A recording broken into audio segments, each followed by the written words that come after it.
Hey, my Young and the Restless fans. Yes, we are back with a new week. We got some more stuff to talk about, so let's get to it. First, Phyllis makes a reveal to Michael. Summer accuses Billy of siding with Kyle, and Tucker's eavesdropping give him hot gossip about Phyllis. Welcome back to CBS Soap Dish Recap, where we recap everything CBS Soaps, both the Young and the Restless and the Bold and the Beautiful. This is your Young and the Restless recap for July 10th, and without any further ado, let's talk about this episode. So let's start out over at Chancellor Park, where Michael is standing around looking at his watch, and guess who turns up? None other than Phyllis in disguise, saying, "Hi, stranger." Michael can't believe she had the gall to meet him in public, saying how Christine and the cops love spending time in this park. "You should stay hidden until you're ready to come forth." She removed her black sunglasses and saying all this hiding has made her know where she belongs. She heard Kyle and Summer broke up, and she blames Diane's resurrection, and it's time for her to make a comeback. Michael wants every single disgusting detail from the moment she married Stark until now. He needs a timeline, anything to strengthen his case. He asked, why didn't she come to him when all this started in the first place? And she called it complicated and didn't feel that she had anyone to turn to. Now, Michael insists that she can always turn to him, and she laughed at that as she tells him that she needs to change into a better Phyllis. She needs his help, and she turned around and told him that she loves him. He says, "Right back at you, beautiful." He tells her he's meeting her kids, and she wanted to go with him. He tells her, "Look, you need to stop. It's sheer luck that you're kept out of custody right now." And she points at the sky and thinks someone up there likes her. And she called him a good friend. Says, "I'm the best," and can tell that she's nervous about coming home, not just about the charges. She has to go on this apology tour, according to her, and he says that she should be grateful to those who did forgive her. She promises that she'll do that to those that she loves, and then she pats her wig down as he tells her his patience is getting short and she needs a few more minutes to relax, and says that she'll call him when she's ready to get rid of that disguise. He asks her, "Look, don't wait too long." So now let's head over to the Abbott estate, and these two are super cute. Well, we see Tucker is trying to take photos of Ashley, but she refuses to smile since she's busy at work.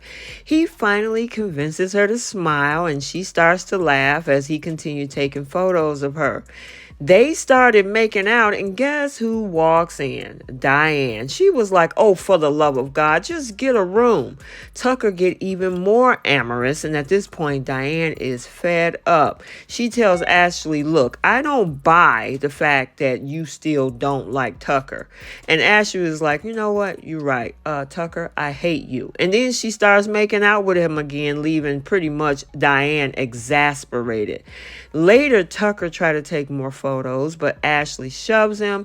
She wishes Diane would just get lost. Tucker says that she has the perfect life now and here for keeps unless something changes. And he tells Ashley, or thinks Ashley is too polished and refined to get into the dirt with Diane.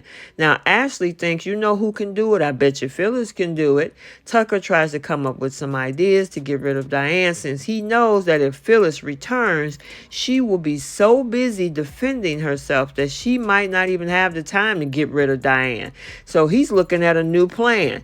They can sit naked in the hot tub and play music Diane hates the most. Ashley was cracking up. Instead, she professes that they poach workers from Jabot. He dashes off, saying that he's late for something. So now we're over at the GCAC, where we see Daniel running into Jack, and they discuss Phyllis staying away and how much worse she's making it for herself. Jack hoped that he's looking after his sister, and Daniel was like, "Look, I can only do my best."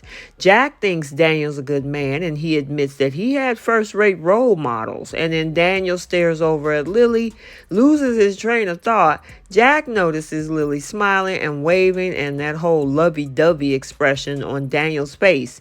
Lily comes over and tells the men that they need to order some champagne because she got something to celebrate. Omegasphere has caught fire in South America. The men are very congratulatory, but Daniel can't seem to wrap his head around how fast it happened. Jack leaves to let him celebrate. Lily's glad that he and Jack are still close. They sit down and he shows her a birthday gift he got for her. The game as her as Queen Liliana. So now let's head over to Jabot where Summer finds Billy in a call with the press and she suggests, you know what, just change your number. But she wants to bounce some ideas off of him. Billy got a lot going on with Ashley's departure from the company and right now he said he can't. Now Summer is pushing it. She needs a new creative director from Marchetti. Now Billy's not sure Chelsea's ready for that and asks if there's somebody back in Italy. She said, well, I don't believe so, and he shrugs, and then she accuses him of not wanting to help her because she's no longer family anymore and blames him for siding with Kyle. Billy was like, look, that's not what I'm trying to do. So he thinks her confidence is screwed up right now, but those back in Italy are reveling in her saving their jobs, and she's wondering what good is it if she can't save her marriage. Billy thinks, look, you can save Marchetti. He knows that she screwed up, but she should be able to fix it. And he said to trust him. Now, he screwed up, of course, and turned things around. And Jack appears and talks to Summer about hiring Diane, but Summer wants to handle it all on her own. She takes off, and Billy thinks things are about to explode. Now, Jack tells his brother, try spending some time at the house. Each time he sees Ashley, he sees red. He doesn't get how she can walk away from the company. What is she become, according to him? Now, Billy is tired of having to talk to the press and the board. She didn't even leave a sticky note to tell them her plans. Now, he worries that she'll take the patents and run, but Jack believes that they're all safe. Legal's also looking to it too. Now, they don't know anything about this company they're building, especially since Ashley is being so quiet. He knows that she's furious. Billy calls Tucker the poster boy for being unhinged and how things could get ugly and need a secret weapon. Maybe they can push a teenage fragrance line and use bigger celebrities. Basically, whatever Ash does, they need to do it bigger and better. So back over at the GCAC, Summer burst in on Daniel and Lily's tender moment to rail at him for not answering her text messages. He was like, I'm busy. She asked if he saw Michael's text. Now, Lily kisses Daniel and says, you know what, I'm going to leave the two of you alone. Summer apologizes, and once she's gone, they ponder about what that text is about. It's likely their mom wants to return to Genoa City, and Daniel can see that she is spinning out. She says her company is in trouble, and she wishes that she could talk to Kyle about it. Things feel wrong when they're apart, and she knows she did something bad, and she's sorry, but now they're like strangers, and Kyle hates her. Now, she doubts that he'll give her another chance. Daniel kind of shrugged it off. She let her mom put her in this position. He has boundaries. Now, Summer explained that her mom would have done the same for them. Summer accuses him of never being there for Phyllis. She risked it all for mom and is close to losing everything she wanted in life. She's paying the price for her unaliving. You wonder why she's spinning out, according to her. Now, Michael appears and tells the kids that their mom is ready for a comeback. He tells them that she feels bad, not about Stark, since that was self-defense, but about Summer's marriage implosion.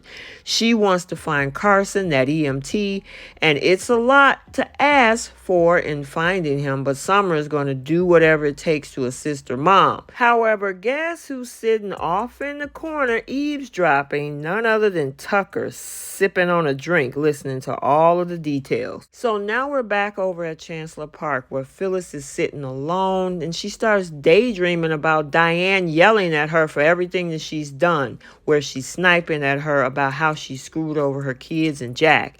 And Phyllis was like, I'll make amends to them all, and thinks Jack will open his eyes to Diane.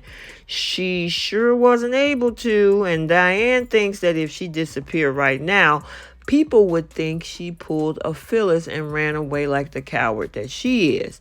All of a sudden, she wakes up from this whole daydream. She writes a letter to those she loves and apologizes for what she done. She says she made mistakes, but is turning it around and making changes. She knows she's defeated and knows that she won't get her life back if she don't fix it. She needs to face what Diane has won. And she think about it for a few minutes and like, wait, what? Diane won? Oh, hell no.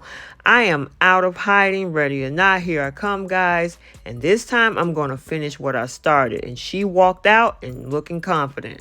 Back over at Jabot, we see Diane shows up to talk to Jack and Billy about Ashley and Tucker's new company. They should ensure everyone at the company signs a non-compete so they don't join Ashley's ship of fools.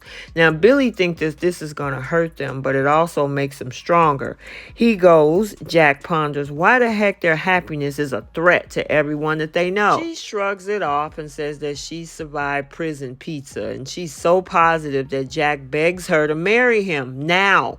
Now she smiles and says, look, it doesn't matter where or when they marry. She just wants to be his wife.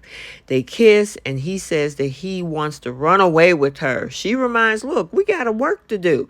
He charms her and then they smooch. I guess my question is, how long is this going to last for Jack and Diane? Okay, so there you have it, your Young and the Restless recap for Monday, July 10th, 2023. Stay tuned for the Bold and the Beautiful recap also for today. And until the next video, like, comment, and subscribe, and we will see you in the next one. Bye.